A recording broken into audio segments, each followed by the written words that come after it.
social care, whether it's to provide new care and support through new innovative means, peer support mechanisms, influencing policy, all the activities we've been involved with, but I hope, if you look out through the window at us in another year's time, you will see visible change, of the manifest change of the activities we're undertaking.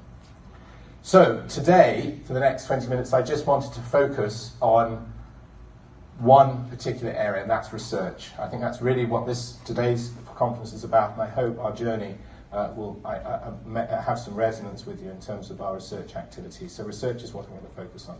So this is a picture of our research portfolio as it was a year ago. It looks pretty similar now. Length and breadth of the UK, with the exception of Northern Ireland, we fund in all the countries. Scotland does particularly well for our funding. We fund from PhD students up to centres of excellence, and we have 13 of those. So scale of funding is at a broad range. We have about £124 million of value of grants on our books right now, our PhDs up to centres, and we invest somewhere between 20 and £25 million of new research investment each year. We have about 300 active projects, 300 active grants at any one time. So we're starting from a fairly firm base, but going forward, our priorities can be described in four major chunks. One is that we drive insight-driven research funding. The second is that we want to build and continue to support future leaders, that we want to continue ambitious research at scale, so our centres of excellence, and that sort of large-scale research that we plug into with the rest of the UK infrastructure. And fourth, that musculoskeletal research becomes a UK priority. It isn't not a priority right now, it just is not nearly the sufficient priority it needs to be relative to the burden of the conditions that musculoskeletal research represents, or musculoskeletal diseases represent. So I just wanted to pick on two of these just to touch on before I move into talk about pain. The first is insight-driven research funding. We've taken a view of the charity moving away from open response mode funding for grants from the research community to more challenge-led calls, but driven essentially by the insight that we gather from the field, not only from academic researchers, but increasingly from patients themselves.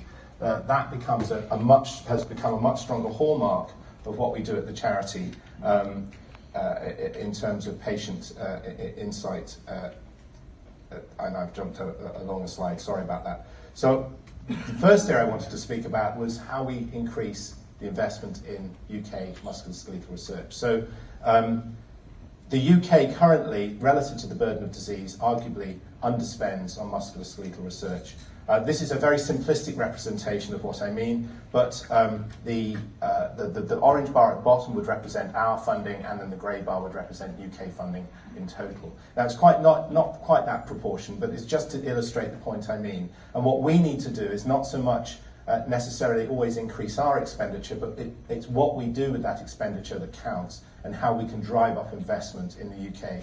We do it currently through partnership. We do a lot of funding with partnership with the MRC, with NIHR and other partners, and with industry, but we want to see a step change in the overall investment in UK musculoskeletal research over the next 5 years. And we feel that's going to be part of our mandate. It's not just what we spend our research money on, it's how we work with others. And then moving into insight-driven research funding, one of the key hallmarks for us over the last few years has been the engagement and involvement of people with the condition in what we do in research. Largely around research grant funding, so our patient insight partners have grown now to a much larger number and sit on our committees and help us shape the research agenda as well as evaluate grants. And that it's a key part. Now I could spend a whole talk talking about the work we've done on our patient insight work, but that's not what today's talk is about, but it's an important element of what we do. And we have three key areas that we are focusing on in terms of our research. One is pain, one is taking us closer to a cure, so think of the discovery research, so much of what you've heard around over the last 2 days, which we've traditionally always been in, looking also in the areas of experimental and medicine and clinical studies, towards finding better and more effective treatments, but with the ambition of looking for cures for our conditions along the way. And then finally, a new area for the charity has been improving health and health services, and we need better evidence for that. And as a charity, we've always done underplayed in the health and health research space we have grown that intentionally. It's still on the way, but it's another key area. So these three key domains for us in research areas, research themes, are very important to us. So I wanted to just focus the last, or the main part of the talk on what we're doing in pain. And why pain? Obviously, that seems a rather obvious question to, not an obvious question to answer. The answer to this question is obvious, but for us, we knew that pain was an important element of people suffering musculoskeletal diseases, along with fatigue.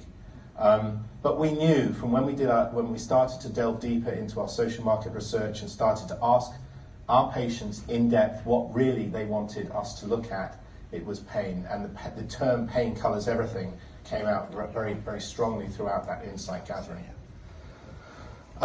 Overwhelmingly, when we did the insight and we did a lot of social market research, and overwhelmingly, pain and removing the symptoms of pain came up top of the stack in terms of where people with arthritis placed their ask of us for priorities. We know that people with arthritis use treatments to mitigate the pain, and this was a key area from our insight that we undertook, that for all the large amount of pain medication taken by people with arthritis, that actually many were dissatisfied with what they were using to treat their pain. So none of this is a real surprise to you, but it's by way of showing that we were listening, and we went to a very large number of our own patients, people that were engaged with the charity, and asked them in depth. And this data goes back quite a number of years. So this really took us on a journey to say that, well, perhaps as a charity, rather than funding the occasional element of pain research, we needed to sharpen the sword and spend a bit more time looking at pain.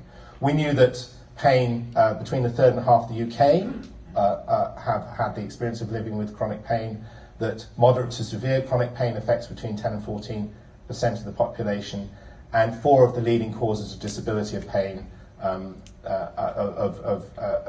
disease are caused by conditions of pain. We know back pain alone has a huge cost to the economy, and we have lots of statistics showing the impact of musculoskeletal diseases on the economy and on NHS budgets. And so the economic argument is very strong, and also we know that opioid prescriptions is going up and has significantly increased over the last decade. And we know, most importantly, as I've said already, that treatments are just not effective, and no new treatments are coming online. So all of this is sort of telling us what we already know, but it's important that we do pay attention to it. So in terms of pain research, there are 3 elements I would argue that we would point out. One is that pain is not seen as a priority in the UK, and I'm sure this will resonate with many here around the areas of research that you're undertaking, although pain research itself is considered high quality in the UK. There's a limited lack of wider public understanding, not just of musculoskeletal conditions, as I said earlier, but also the recognition of the enormous personal and economic and social cost of musculoskeletal pain. And pain research is absolutely needed to understand underlying mechanisms of pain and the impact on the quality of life. So we need research. It's not just that it's underfunded because it's not important. It's underfunded because it's not recognised, and that we actually have to play a much greater part in making the case for research into pain. This is a graph that came out of a study by the Medicines Discovery Nation, published by the Medicines Discovery Catapult last year, and it just shows different areas of research on an axis that compares translation with strength of use basic research, so translatable, how we're doing in translation, in a particular area, translational research against basic science. And you can see actually that pain, in terms of translation, it's not doing too badly. So I'm not sure that this graph is an absolute testament to a specific measure of the quality of pain research in the UK, but it tells a story. The fact that pain is on the graph at all, I think, is important, but it tells us that pain is an area of research that's of relevance, and where we are so far, the quality is not poor. There's somewhere to work from. So what we've done as a charity is we've absolutely focused ourselves on increasing the investment in pain. And to begin with, we did this by, when we had grant mechanisms that were very open response mode call, we would put a highlight in for pain and fatigue, in fact, pain and fatigue and the quality of life. And in our response mode funding, we saw an uplift in grants coming through and funded, which was terrific. Since that time, we've ran 2 dedicated pain research calls. So these are calls dedicated in the theme of research. One, the first was very much biomedical, and the second, it was very much from discovery all the way through to health research. So we looked for research grants in pain across the gamut. And so this is our way of saying to the community, you know, along with finding new treatments and focusing our minds on finding a cure eventually and improving health research, we do need to see a specific uplift in research that invests in pain. And we have seen a transformation. So we've seen an investment in our research portfolio. So we've actually, by injecting this money, growing grants, we've seen some funding of some really good research, both in basic understanding of the mechanisms of pain, towards developing new analgesics, identifying new ways that people perceive and live with pain. We've funded in the areas of stratified medicine, self-management programs. So we've covered the gamut with this increased investment. And this increased investment takes us closer to a quarter of our portfolio, or a little under, is now has much greater relevance to pain. So this is an example where putting a specific push in a specific area and investing a certain amount can take you some distance. And in that, we've funded a few examples of research that we funded in this space. We fund a Centre of Excellence in Pain Research at the University of Nottingham under Professor David Walsh, and it's just going through its second round, it's in its second term now, so a total investment of £5 million.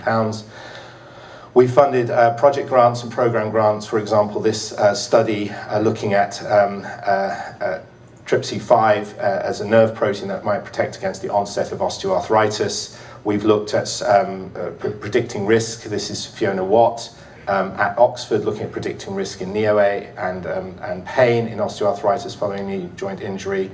We funded a study looking at a program to look at the benefits of exercise and sleep in the management of chronic pain. I'm going to get the question at the end of the talk, what have you funded in fatigue? And I will say our balance book in terms of fatigue research is relatively small, although within the calls that we put out, we have started to stimulate fatigue research. Now, not CFSE or ME particularly, but looking at the questions of fatigue. And then this study dissecting the tripartite relationship between fatigue, immune dysregulation, and autonomic nerve dysfunction was one example. And we've done, we funded in the latest round, or 2 rounds ago, a behavioural neurological markers of fatigue and inflammatory arthritis. Another unusual area in the area of pain for us, which didn't come through the rounds, was a mass participation. So as a charity, not only are we interested in the involvement and engagement of patients in research, we're interested in studies that really go for gold in terms of participation of people in research. And this is a study that you may or may not have heard about, and I put it in because it touches on a few points discussed over the course of the couple of days around wearable technology and apps and measuring symptoms and putting into research studies. And Will Dixon, director of the epidemiology centre that we fund at Manchester University, is a very innovative thinker in this way and has brought together an SME, a small enterprise, using wearable technology to correlate the onset of pain with weather. An age-old question, but really the more important question here for us, or the ambitions of this research, was around how to bring a high level of engagement and participation of people with the condition into research and sustain that engagement. And he succeeded in this study. So those are just some examples of the sorts of research we funded in pain, and I'm really proud of the way that we've managed to stimulate new research in pain. It hasn't been an easy journey, and I'm just going to spend the last couple of minutes, I think we started late, so I've got 2 minutes, I hope, just to conclude. We now have to set a course in pain. It's not just about funding some grants. That's not going to cut it. And although I'm very pleased with the way we've grown our portfolio. That is not the national portfolio of pain, and we need to see a significant step change in funded research in pain. And we've set ourselves a task of setting a roadmap for pain, and Stephen was fantastic.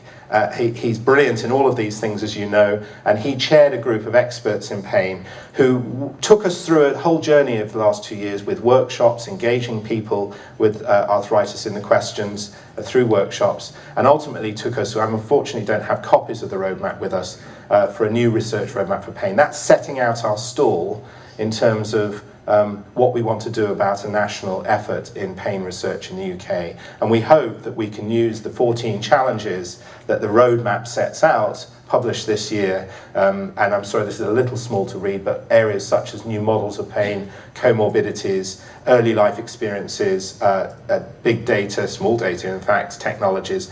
All of these areas are headlines for challenges that the expert group from all the evidence set out that we need to focus on. And so where will we take this roadmap next? We're pleased to have it, but a roadmap or a plan is nothing without some action, so we need to take this somewhere next. Well, the first is we're going to stimulate with a new challenge call, so our third of our pain challenge calls. For anyone interested here, we're interested in anything that relates to pain or will inform musculoskeletal pain, and I could talk to you afterwards if you're interested in applying. And this call will open in the end of November, and we're looking for new and different modes of funding, especially to stimulate the younger investigator and multidisciplinary grants. So that's something we're very strong on, we're very keen on. I think it's been spoken about at the conference several times. You're not going to achieve this if you work in your own silos. You're going to have to bring teams together, and we're very interested in doing that if we can do it through our calls. But the calls won't cut it alone. We need to work with others. We need to pay attention to the system. We know that this year's been the year of strategies. We've seen NHS Forward View, we've seen the Industrial Life Sciences Strategy, we've seen all sorts of other things come out. There's a recent publication on comorbidities. Lots in the system for us to pay attention to, and for us as a charity and for our community, it's how we work with these, because there's money involved here and there's also influence, so we can change maybe the mindset of others. We've been talking to the Wellcome Trust, who I think are thinking about pain a little bit more deeply. MRC NIHR Methodology Research Programme has put pain into one of its calls. So we'd like to think there may be evidence of pain emerging as a more important theme for other funders. But what we need to do as a charity is to be much more ambitious, and I'm not going to take you through the detail because I'm coming to the end here. We need catalytic and very significant scale research. In the session, Stephen, last session we had, Stephen, I think, mentioned the Dementias Research Institute. That sort of scale of funding, I think it's the same sort of scale of funding that you're looking for. We need to invest, we need to, as a charity, put in quite a lot of money ourselves, and that's what we're willing to do. And we hope that that will stimulate the interest of people with deep pockets to work with us, from government, from industry. And the conversations we've had so far have been truly encouraging. I think there is a sea change happening around pain and pain research. I'm hoping it resonates with what you're going to see in the area of fatigue. So we're really excited about this, and the plans are still developing as I speak, but the charity is ready to invest significantly in this area. I thought I'd just finish, final slide, penultimate slide. Obviously, I didn't come in trying to find linkages with chronic fatigue syndrome and ME for the sake of it. I think there are a lot of synergies. I wouldn't be standing here, and the charity wouldn't be involved if there weren't. So I genuinely think there's opportunity to work together in this space and learn from each other and understand where the mechanisms and between the conditions both are distinct and are shared. There are similar and shared impacts on the life course and also the quality of life for people with the conditions. And I think that's really important to understand. There may even be new opportunities to co-explore interventions and treatments. And I think we share the agenda, just to conclude, that we need to elevate some of these areas that are not getting the attention they need from the funders or indeed the general public up on the agenda. And that's something we're trying to do with pain, amongst our other things, and I know that's what you're trying to do in your arena. So I'll just finish there, and thank you very much for your attention. Sorry for the glitches at the earlier part of the talk, and I hope I haven't overrun. Thank you very much.